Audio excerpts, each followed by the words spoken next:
Ok, dans cette vidéo, on va commencer par l'utilisation de MGRAT. On va essayer de voir c'est quoi MGRAT. En réalité, MGRAT, c'est également connu sous le nom de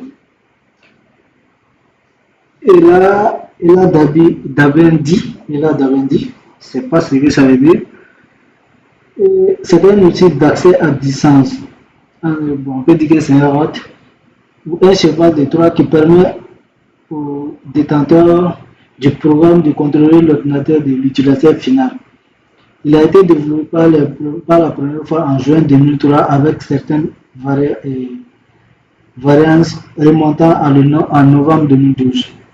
Il a été fabriqué par une organisation de piratage des différents pays appelée M38 DHCM.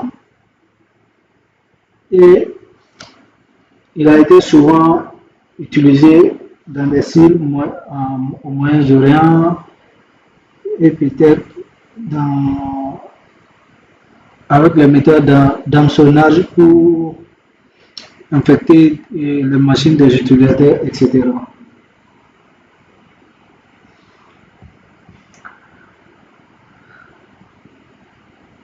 Je vais vous présenter MGRAT. Le fichier sera dans les reçus de la formation. Quand on lance la première fois MGRAT, voici ce que ça donne. Sur le zip, j'ai dézippé le fichier. Voici ce que ça donne. Quand on le lance, maintenant, il demande le port sur lequel, c'est quoi là, c'est le port sur lequel il doit écouter au fait. C'est le port sur lequel il doit écouter. On fait start, il écoute sur cette port là. Ok. Maintenant, on a log, on a builder, on a setting. Si bon, on laisse tout ça par défaut. La partie qui nous intéresse c'est build. On va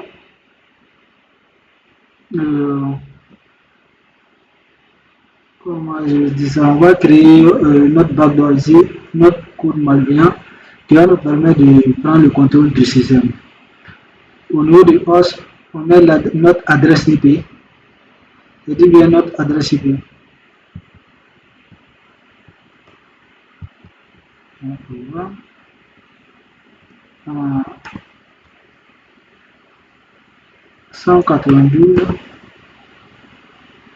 168.111.128. Les noms de la victime, les noms du code malveillant qu'on veut créer. Par exemple, on va dire il va exécuter le fichier là dans le dossier TAM de l'utilisateur.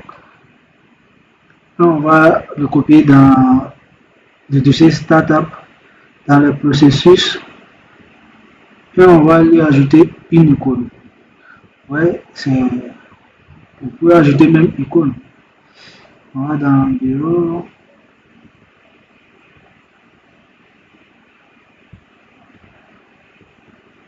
Et je vais mettre cette icône là pour vous. Par exemple, il n'y a pas cette icône.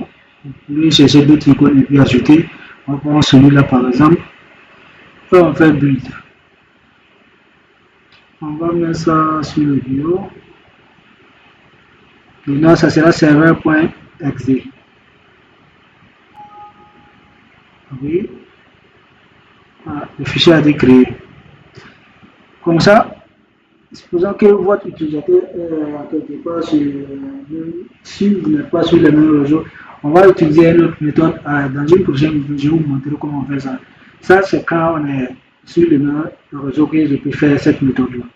Mais une autre méthode, si vous n'êtes pas sur le même réseau, il faut utiliser pour que si vous employez ce fichier-là à l'utilisateur dans n'importe quelle zone du globe terrestre, une fois qu'il met ça et clique sur ça, vous aurez l'accès automatique sur la machine de la victime. Par exemple, j'ai fait double clic. Ouais, rien ne va se passer. rien ne va se passer. Vous allez avoir temps pour voir. Vous allez avoir un accès sur la machine victime. Vous voyez, vous voyez, là, il s'est connecté à la machine. Et on a quelque chose là. Avec ça, on peut faire plein de choses. Par exemple, pour que vous voyez bien la différence, je ne sais pas pourquoi mon écran est noir. Ok, vous voyez ça. Quand on fait un clic droit sur la machine, on peut voir le système de fichiers. On peut voir le système de fichiers.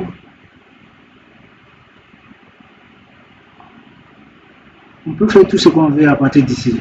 On peut supprimer, on peut modifier, on peut télécharger des fichiers, etc. Vous voyez,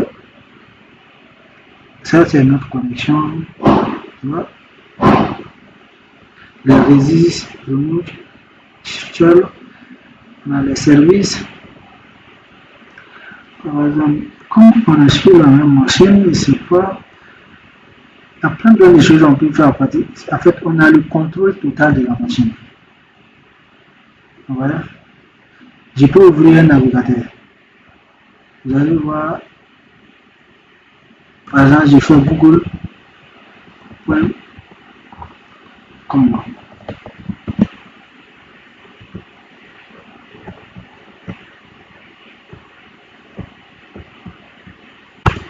Ok, google.com. On fait OK.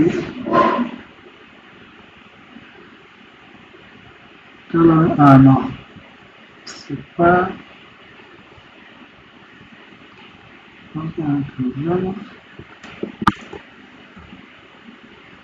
Room file, ok, on a remove desktop. Ici, c'est pour afficher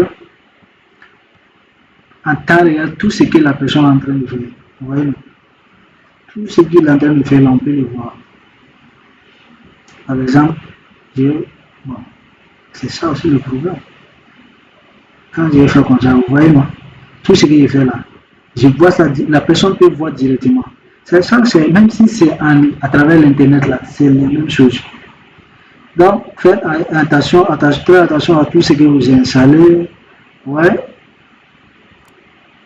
ouais, tout ce que je fais. Par exemple, je vais essayer de faire un truc bidon. Même si c'est le cas, la personne va voir. Il peut récupérer tes données de connexion, tout, ouais. Bon, ici, il y a un problème de tout. Tout ce qu'on tape là, on peut voir tout ce qu'on tape.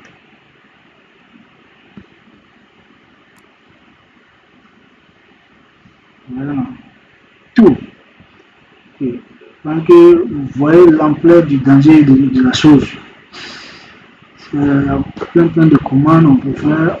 On peut filmer la personne, écouter tout ce qu'il est en train de dire, récupérer des mots de passe, c'est-à-dire enregistrement de frappe, tout ce que la personne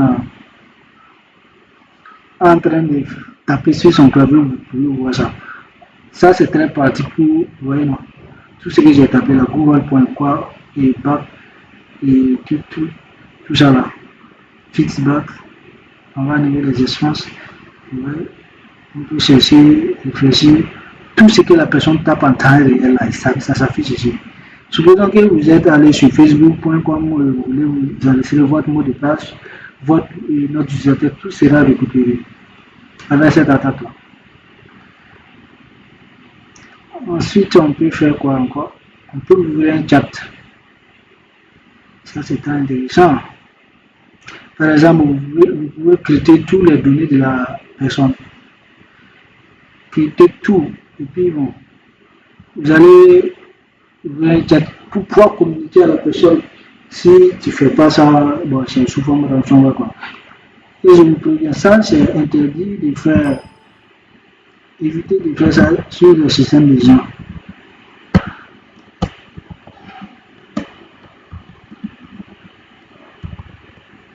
Ici, il marque.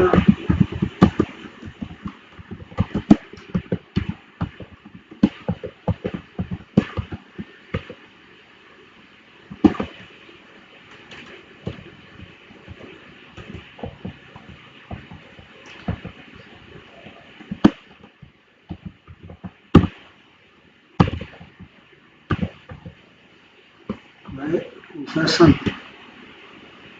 Voilà. Ça affiche sur la personne directement. Même à travers l'Internet, vous pouvez faire ça. Maintenant, la personne peut aussi vous répondre.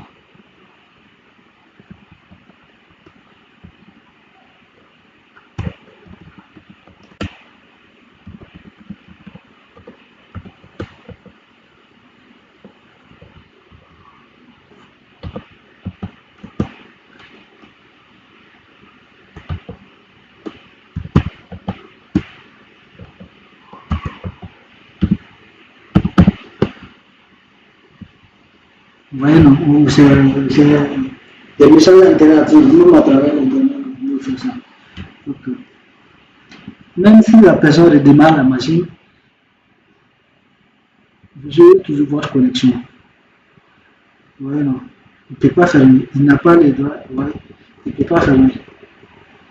Tant que vous ne fermez pas, lui, il ne peut pas fermer. Ouais, non. En fait, vous avez le contrôle total. Il ne peut rien faire. Maintenant, avec ça, c'est là, vous pouvez mettre à jour, vous pouvez désinstaller, redémarrer la machine, ouais, déconnecter. On va désinstaller, il va se déconnecter tout de suite. Voilà, dans la prochaine vidéo, je vais vous montrer comment faire ça à travers l'Internet. Merci, à la prochaine.